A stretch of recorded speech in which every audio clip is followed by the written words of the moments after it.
আজকাল বিয়ের দাওয়াত খাইতে খাইতে যেন মোটাই হয়ে যাচ্ছি। শীতকাল চলে গিয়ে এইবার আসছে গরমের পালা, কিন্তু এই সিচুয়েশনে দাঁড়িয়ে আমি ভাবছি এই বুঝি বিয়ের দাওয়াত আর পাবো না। হ্যালো এভরিওয়ান, আসসালামু আলাইকুম। This is me Emily from my page Tasnim Akter Emily. কেমন আছেন সবাই? আশা করি অন্য দিনগুলোর মতো আজকেও ভালো আছেন। আর আমি তো অনেক বেশি ভালো আছি, কারণ আজকে বিয়ের দাওয়াত খেতে যাচ্ছি। শীতকাল প্রায় শেষের দিকে, তো একটা বিয়ের দাওয়াত পেয়ে গিয়েছিলাম আমরা দুই জামাই বউ, তাই একটু মিস করি নাই। রেডি হয়ে বের হয়ে গিয়েছি বিয়ের দাওয়াত খাওয়ার জন্য। আমি পরেছিলাম সুন্দর একটা কিউট শাড়ি, আর তার সাথে ম্যাচ করে আপনাদের দুলাভাই পরেছিল ব্ল্যাক কালারের একটা আউটফিট। কোথাও ঘুরতে যাব কিংবা দাওয়াত খেতে যাব, তার আগে আমার নিজের হাতে বানানো হোমমেড হেয়ার প্যাকটা হেয়ারে ইউজ করবো না, এটা কোনো কথা হইলো বলেন? আমার হেয়ারে কিন্তু আমি আমার হেয়ার প্যাকটা ইউজ করেছিলাম। দেখতেই পাচ্ছেন কতটা সিল্কি অ্যান্ড শাইনি লাগতেছে আমার হেয়ার গুলা। ঈদ কিন্তু প্রায় চলেই এসেছে, তো এই অল্প টাইমের মধ্যে আপনার hair care and hair long করতে যারা চাচ্ছেন, তারা কিন্তু অবশ্যই আমার পেজ থেকে হেয়ার প্রোডাক্ট গুলো একবার হলেও ট্রাই করে দেখবেন। আমি কিন্তু পেজ উপরে মেনশন করে দিলাম। তার আগে বলেন আজকে আমাদের দুইজনের আউটফিট কেমন ছিল, আর এই লুকে আমাদেরকে দেখতে কেমন লাগতেছিল? আর হ্যাঁ, আপনাদের দুলাভাই প্লাস আমাকে, আমাদের দুইজনকে কততে কত, মানে 100তে কত দিবেন সেটা কমেন্ট করে জানাবেন আজকের আউটফিটে। আজকের দাওয়াতটা ছিল হচ্ছে আমার ছোট ননদের ছেলের বিয়ে। তো আমরা দুইজন বাইকে করেই যাইতে চাচ্ছিলাম, বাট আমার ননদের ছেলে মেয়েরা যেহেতু ছিল আর ওরাও আবদার করে বসে যে মামি মামা সবাই একসাথে চলেন যাই, তাই আর ওদের আবদার ফেলতে পারি না। সবাই মিলে অটোতে করেই চলে যাই। তো অটোতে করে যাইতে হচ্ছে বিয়ে বাড়িতে, মানে আমার বাসা থেকে বিয়ে বাড়িতে যাইতে প্রায় 20 থেকে 25 মিনিট টাইম লাগে। আমরা বেশ এনজয় করি অ্যান্ড অবশেষে বিয়ে বাড়িতেও পৌঁছে যাই। কি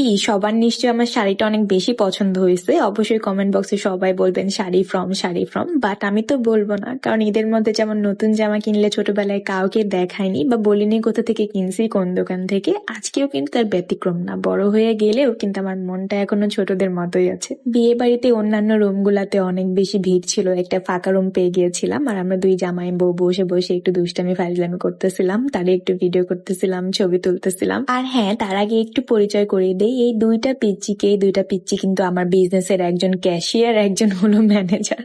যাই হোক, ফান করতেছিলাম। আসলে আমরা দুই জামাই বউ এটাই ফান করে বলি, ওরা যখন আমাদের বিজনেসের কাজে হেল্প করে তখন একজনকে ম্যানেজার এন্ড একজনকে ক্যাশিয়ারই বলা হয়। এইদিকে আমরা দুইজন হচ্ছে আইফোনের সেলফি তোলা বাদ দিয়ে স্যামসাং এ সেলফি তুলতেছিলাম, কারণ স্যামসাং এ হচ্ছে একটু মেকআপ ক্যামেরা থাকে, যেটা মেয়েদের অলওয়েজ পছন্দ, মেকআপ ক্যামেরা মানে মেকআপ ফিল্টার বা এইসব থাকবে। বাট আইফোনে একদম র ন্যাচারাল একটা পিকচার আসে, যেটা আমার বেশি একটা ভালো লাগে না। তারপর যেহেতু রুমটা ফাঁকা ছিল আর আপনাদের ভাইয়া হচ্ছে মানুষদের মধ্যে, মানে অনেক বেশি মানুষের মধ্যে ভিডিও করতে একটু লজ্জা পায়, তাই ওরে বলতেছিলাম যে চলো একটা ভিডিও বানাই। তো তাকে নিয়ে আর কি একটা ভিডিও বানাচ্ছিলাম। তো ভিডিওর রেজাল্ট আপনাদের সাথে শেয়ার করতেছি। যদিও আজ একদমই নার্ভাস ছিল না সে, কারণ রুমের মধ্যে লোক ছিল না, তাই সে অনেক ভালোভাবে ভিডিওটা কমপ্লিট করতে পারে। একটা ভিডিও ছিল আমি আমার নিজের ভয়েসে একটা করি আর একটা ওর ভয়েসে করি, তো দুইটাই আপনাদের সাথে শেয়ার করি। অবশ্যই জানাবেন কারটা বেশি ভালো হয়েছে, আপনাদের ভাইয়ারটা নাকি আমারটা। So let's go. আমার কোনো ভালোবাসা দিবস লাগে না, আমি তোমাকে প্রতিদিনই ভালোবাসি। পাগল আব্দুল করিম ভুলিতে পারি না আমার মনে যারে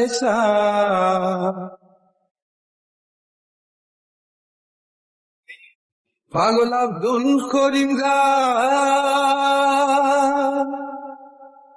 ভুলিতে পারি না আমার মনে যারে আপনাদের ভাইয়ার ভয়েসেও ভিডিও দেখলেন এন্ড আমার ভয়েসেও, তো কারটা বেটার হয়েছে অবশ্যই কমেন্ট বক্সে জানাবেন। তো ভিডিও করা শেষ করে আমাদের প্রচুর ক্ষুধা পেয়ে যায়, দেন আমরা ছাদে চলে যাই যেখানে খাবার স্টেজটা করেছিল। অলমোস্ট হচ্ছে 3টা থেকে, মানে 3:30 থেকে 4টা বেজে গিয়েছিল, বেশি ক্ষুধা লেগে গিয়েছিল। পরে টেবিলে গিয়ে বসে পড়ি আমরা দুইজন। আমার ননদের যে ননদ তার হচ্ছে জামাই, তো সম্পর্কে হচ্ছে আমার বিয়ে হয়, তো তার সাথে মজা করতেছিলাম যে আসেন আমরা একসাথেই খাওয়া দাওয়া করি। তো তারপরে এই তো খাবার সার্ভ করতেছিল, খাবারগুলো অনেক বেশি মজা হয়েছিল। মানে ব্রাহ্মণবাড়িয়াতে এসে যতগুলা দাওয়াত খেয়েছি সবগুলাই রান্না তেমন মজা লাগেনি আমার কাছে। হ্যাঁ মজা, বাট একদমই ঝাল না। বাট এখানে আমার খাওয়ার পরে মনে হয়েছে যে হ্যাঁ সবকিছুই অত্যন্ত পারফেক্ট ছিল। তারপর এই তো খাওয়া দাওয়া শেষ করে আমরা হচ্ছে নিচে চলে আসি, একটা মিরর পেয়ে যাই, আর আমি অমনি একটা মিরর ভিডিও নিয়ে নেই। আর আমার জামাই তো অলরেডি বিজনেসের কাজে বিজি হয়ে গিয়েছে। এদিকে আমি আমার ননদের ছেলের সাথে একটু মজা করতেছিলাম। সে অলওয়েজ আমার ব্যাগটা এমনি কাঁধের মধ্যে ঝুলাই, আমার ভিডিও বা ফটোশুট যেটাই হোক সে করতেছে। তারপর কিছুক্ষণ রেস্ট নিয়ে আমরা আবারও একটু বাইরে চলে যাই কিছু ভিডিও অ্যান্ড পিকচার ক্রিয়েট করার জন্য।